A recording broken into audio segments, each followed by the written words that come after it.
There are secrets not buried underground, but beneath layers of forgetting, structures that shouldn't exist according to the official story. Places carved with a level of precision that challenges even today's technology, as if guided by something we no longer understand. How did they do it? Who taught them? Every stone speaks, but not in words, in frequency. Ancient builders didn't just construct, they resonated. These weren't tombs, they were instruments that altered space itself. Cathedrals came before organized belief, and in every design there floats an invisible memory, a presence you can feel but not explain. What we now call progress might be nothing more than an echo of something much older, something we once lived. In 2024, science begins to listen to what it once dismissed as myth. And this is only the beginning. The Great Pyramid of Giza holds no hieroglyphs, no names, no carved story, just silence. A silence that vibrates deeper than sound, like a frequency buried in stone. Why would a civilization that documented everything leave their most colossal work unsigned? Recent scans using muons have revealed hidden chambers, spaces sealed for millennia, untouched by time and air. What rests inside them? Why does no one speak of it? Some physicists have recorded precise acoustic frequencies, 110 hertz, not a random number, a tone that doesn't just move through the air but through the body, through the bones, through memory. Was it designed to awaken something inside us? This isn't about belief. It's about structure, about resonance, about forms built to match our biology. And the deeper science digs, the closer it sounds to an archaeology of the soul. Deep in the jungles of Southeast Asia, forgotten structures are rising from the earth again. Not isolated temples, but entire cities buried beneath centuries of silence. Revealed by laser scans, they show advanced water systems, more efficient than many today.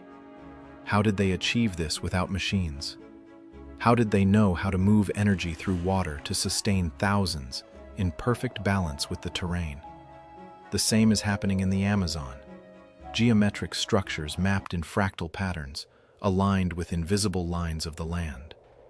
For years, we believed there were no advanced civilizations there, and yet, they were, without conquest, without monuments of power. Their legacy was in the shapes, in the harmony, in their bond with the earth.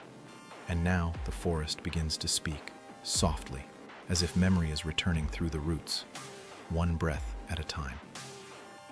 The Piri Reis map was drawn in 1513, and it shows Antarctica, without ice. A level of accuracy that shouldn't exist for its time, unless it came from something older, something erased from the timeline we inherited. Modern satellite images now confirm the features on that map match the land beneath the ice sheets. How could they have known that? And this isn't the only case. Other ancient maps show coastlines with impossible precision, as if someone had already traveled the world long before history allowed it. These weren't superstitions. They were suspended memories, coordinates etched not to claim territory, but to leave something behind.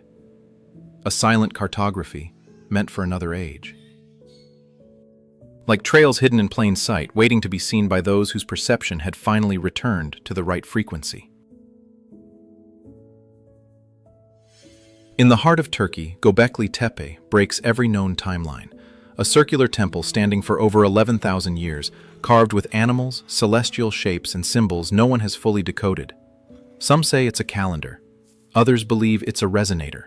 What's certain is this: it was deliberately buried, not by nature, but by human hands, as if someone knew it wasn't meant to be destroyed, only hidden until we were finally ready to see it. And now that we see it, we still don't understand. These stones don't just hold up ceilings. They hold memory, intention, echoes of a knowledge older than words. In some places, the stone feels more alive than we are. It hums. It breathes beneath the surface.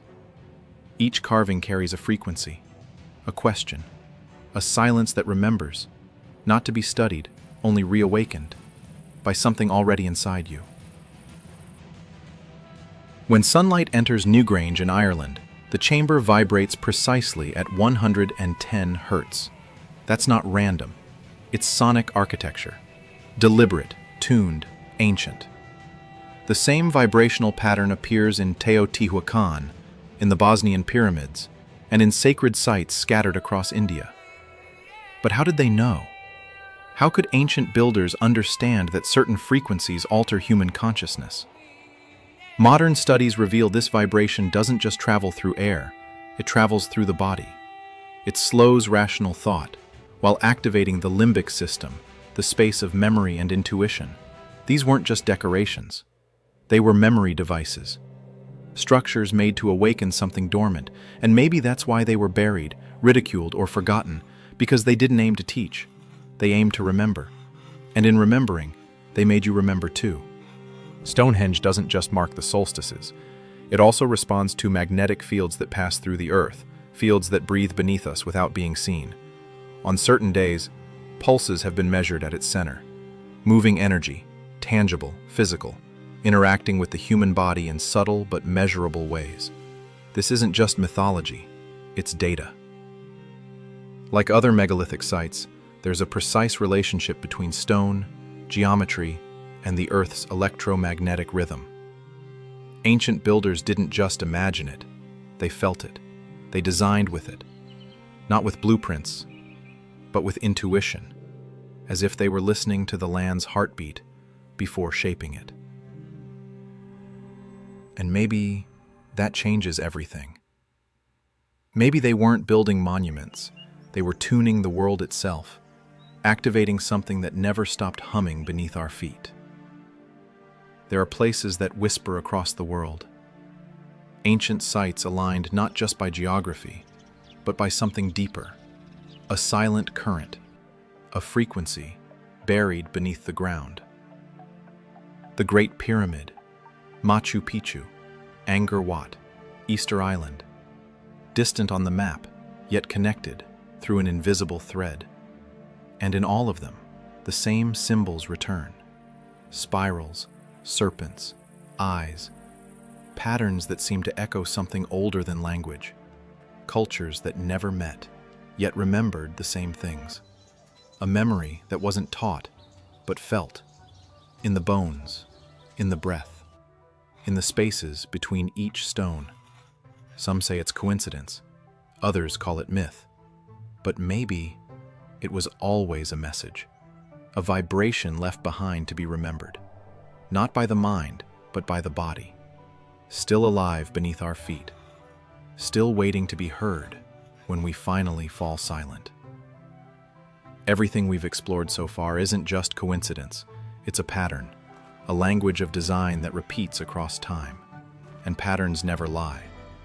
What ancient voices once whispered as myth is now revealing coordinates, measurements, frequencies. The stones were never silent. They just waited for us to listen, because science, slowly, is beginning to echo what they encoded. That there was once a form of knowledge, not built on control, but on connection. It wasn't less advanced. It was more aligned with the earth, with memory, with the unseen. Every new discovery doesn't seal the past, it cracks it open. And when you look closely, it's not that the ancient is behind us, but ahead, waiting for us to return. Because in the end, it's not that history was lost, it was simply waiting to be felt again. Hidden Code YT.